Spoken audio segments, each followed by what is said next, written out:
Hey guys and girls, it's that time of the week again, and having just got over a cold, what better way is there to round off the week than to read a couple of Reddit stories, see what's going on, see what kind of craziness there is out there, and maybe offer some advice to a few DMs who are struggling with certain problems. So I've picked two stories again, and we'll see how they go. Our first story is Drunk Cop Threatens to Arrest DM.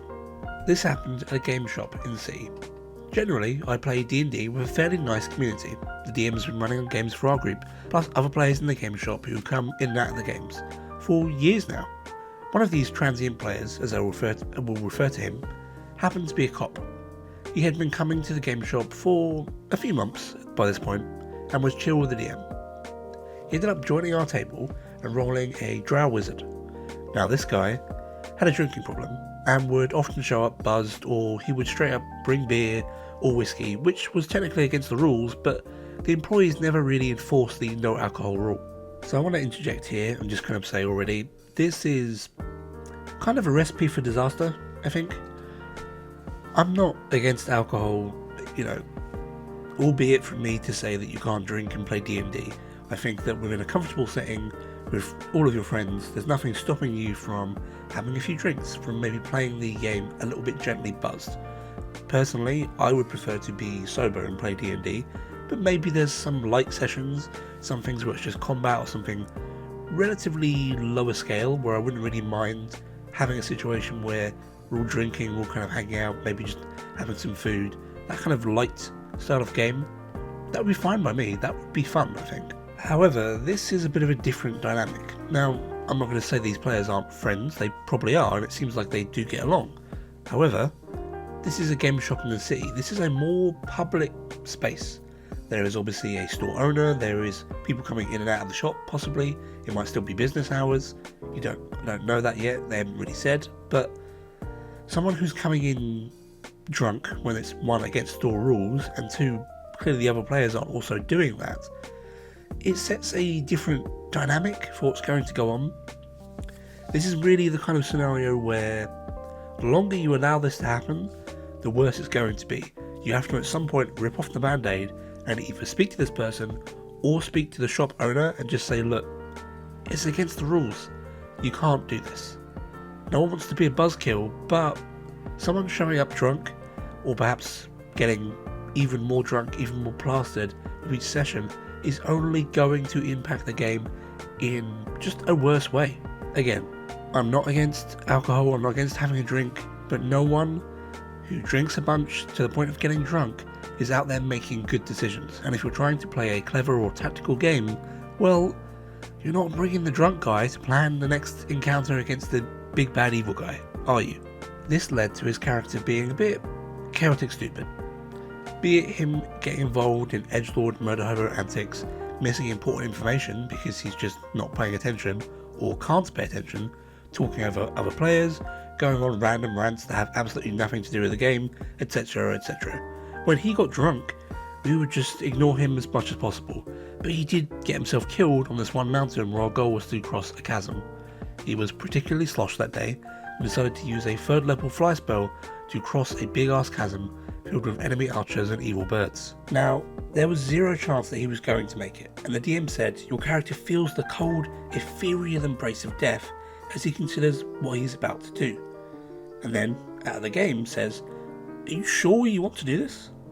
The otherwise immortal words of a DM, anytime a DM says, are you sure? You should probably rethink what you're doing. They could just be saying it for a little bit of effect to kind of give you something to talk about in the moment, but more than usually it just ends up being a warning of, hey, I haven't really considered this outcome, or I have, and the outcome is very, very bad. But let's continue, because I don't think this went down well. And he says, yes, let me fly across it, goddammit, you're all just pussies. And as he did, the DM had him roll acrobatics to see how well he could evade the attacks to avoid the encounter that would almost certainly lead to him falling to his death. He ended up encountering a gang of Aarakocra and rocks about 1/3 of the way across the chasm, and we were way too far back to help him. The encounter was brutal. He was downed and fell from a height of 4,000 feet, dying instantly. After a few seconds, it finally dawned on him that this wasn't a roll for death saves or wait for the party to heal you type of death. He was dead. What the hell, man? I was going to make it. The DM said, no, you most certainly were not. Well, even if you had passed that agility check and avoided the encounter, there were several points in which you would have had to pass, and it was practically impossible. The player then said, oh, I see. You just wanted to kill me off. And for what? You got a problem with me or something? You do know I'm a cop, right? I could have you arrested, bucko. And trust me, you wouldn't last a day in prison without getting your, something I can't say on YouTube, rearranged. Really? Someone said this? This is probably just the OP kind of ad-libbing a little bit, but good grief. The DM then kind of froze as this drunk idiot was threatening him over a D&D game. Thankfully, one of the other players wasn't having it and said, do it then. In fact, take us all down to the station, drunkenly drive your beat-up car down to the police station, and then explain to your boss that the DM is under arrest for high crime of having pretend birdmen roll dice to kill off your pretend dark elf. He then got up and stormed out whilst cussing the DM out and ranting about how stupid the game was and how he was never going to play D&D again, and we never did, thankfully, see him back in the store after that. Good grief. I started this story not really knowing where it was going to go. Alcohol and authority is not usually something that goes well, especially in a situation where that authority figure has had their authority taken away by someone else who, in the real life scenario, they obviously have a lot of leverage over. You know, DMing for your boss is always a difficult thing if you don't have a good relationship and they are kind of providing over your just life in general. You know, you don't want to be in a situation where you're worried about your boss suffering consequences because they're the kind of D&D player that will take every meta advantage they can get, and then being worried that, well, I have to tell them, no, you can't do that, and then they might not give me a raise or threaten my job in some other way. This policeman kind of, from the very beginning, felt like they were in a situation where they were going to kind of abuse that. They never really gave off the air of someone in control, and in all honesty, this is someone who I would worry that they were maybe going through alcoholism, because this really just feels like some other demon has got hold of them, or something else is going on in their life maybe. All in all, is there much advice to give for this? Is there anything that I could say? Realistically, I think the only kind of thing you could say for this for the future is talk to the game shop, talk to the game shop owner, talk to the staff there, talk to the rest of your players. When you have players like this, when you have people who are coming into the shop or into the community, try to help them, try to deal with it, but at the end of the day, you're there to play a game, you're there to have fun. This isn't something that you want to deal with, and just, it's never something a DM wants to do, it's never something that players want to do, but you need to just try and manage those people you play with. The whole saying of you'd rather have no D&D than bad D&D, it's a meme, it's oversaid, but it does hold a grain of truth. With that though, let's move on to the next story, which is more of a rant, it says, / seeking advice. My first problem player in my first campaign. Hey everyone, I've been running my first ever campaign for about 3 months now, and I really need to vent about a problem player who's making the experience more stressful than it should be. At first, the issues were small, and he'd accidentally roll an extra die on attack rolls, claim his AC was 3 points higher than it should be, and spend more key points than he actually had. As a new DM, I gave him the benefit of the doubt, thinking it was just innocent mistakes. But over time, the problem snowballed. The metagaming became rampant, especially whenever he felt he wasn't properly being rewarded with loot after encounters.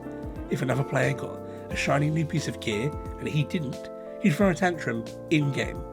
He'd then start lashing out at important NPCs, derailing important moments, walking all over the dialogue, steering the group in directions that were just clearly bad for everyone. It feels like he's punishing the game whenever things don't go his way. I mean, he is. It's not a feels like situation. He is punishing the game whenever things don't go his way, both in character and out of character. It's pretty just childish, I guess. I never know what the age is for the people playing these games, because sometimes adults just act like children. That's just how it is. But this does feel a little bit younger. But people who play D&D sometimes they just act like that, man. I would immediately say, if you're a new DM and you're having these issues of someone's rolling extra attack dice, someone's saying their AC is a bit higher than it is, and you think it's a mistake, I would likely call out to your group and just start asking for their stats. Ask for their AC, ask for their passive perception. What are their attack rolls? What are these general statistics? And write them down so that you have a notepad or a document on your computer or however you play the game where you can refer to them, so you don't have to constantly ask for their AC. And when they do updates, when characters level, when they get new things, update that list, get the new, the new stats, the new recordings written down, so if there's ever any questions of it, you can refer to your notes and say, oh, your AC is 18 in my notes, but you just said I don't hit with a 19. Why is that? And just sort of catch them. If this is actually an accident, then they'll probably be like, oh, thanks DM. They'll sort of take the advice. They'll go, oh, sorry, my AC is 18, my mistake. Or no, you're right, it was 2d6, not 3d6. I was thinking of this other thing. You don't want to be a rules lawyer, kind of that sort of scenario, but you do want to maintain a sense of order, maintain a sense of control over the game. It's important as the DM to kind of be the authority figure, and so you don't want players to just kind of start talking over you or get the idea that they can get one over you whenever they want. It just derails everything. The other players will slowly lose respect for you, the table will start to fall apart. Now, it's gotten to the point where I have to check his character sheet every session and during sessions to make sure there's no shady stuff going on. It's exhausting, and I hate that I have to be the fun police with him just to keep the game running fairly.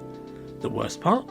This player brought 2 other friends in the campaign with him, and they've been awesome. No issues at all with them, they've engaged respectfully, and they're a joy to DM for. But because I've known the problem player for years, I know that if I confront him directly or enforce consequences in the game, he'll drop out and probably take at least one of his friends with him. Here's the tricky bit. Outside of TTRPGs, he's fine. I don't dislike him as a person, but in this setting, he's become the worst kind of player.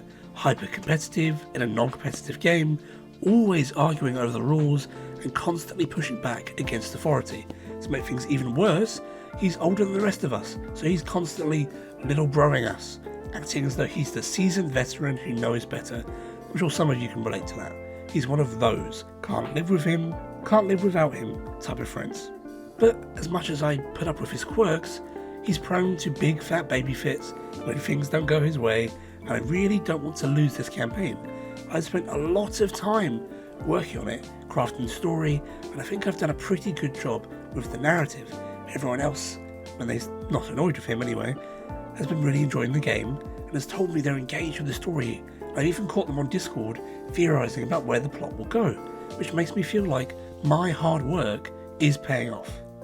All of that is to say that losing at least 2, if not 3 players in my 6-player party to remove one problem player would be devastating. Has anyone else been in this situation? How do you deal with a player like this when the cost of losing them is so high? Is there any advice on handling this without tanking the whole campaign? Looking through the comments, the general vibe, as you'd expect, is kick him, and I do agree. You should probably kick this player. Or at least talk to them and try to have a mature conversation, just kind of saying, look, these are the problems you're doing. I'm really trying to make a game which is for you and for the players around you, and see how he reacts. Now, the OP has said he's sort of had these before, and it hasn't gone great. It never really got to the point where he got to actually deal with the problem itself, and sort of just went nowhere. Other players have also apparently had this conversation with him, and he has essentially pleaded, it's just what my character would do. The in-game fits are just roleplay, and not him having an actual tantrum. At the end of the day, this comes back around to the one thing that RPG Horror Stories absolutely hates doing, and that's being a DM and having a conversation with your players. No one wants to do it. I myself have been in this very situation when at the end of a campaign, there were a lot of problems in my group. Now, we managed to come together, finish the campaign, and have an amazing finale where we all kind of felt that we had rebonded.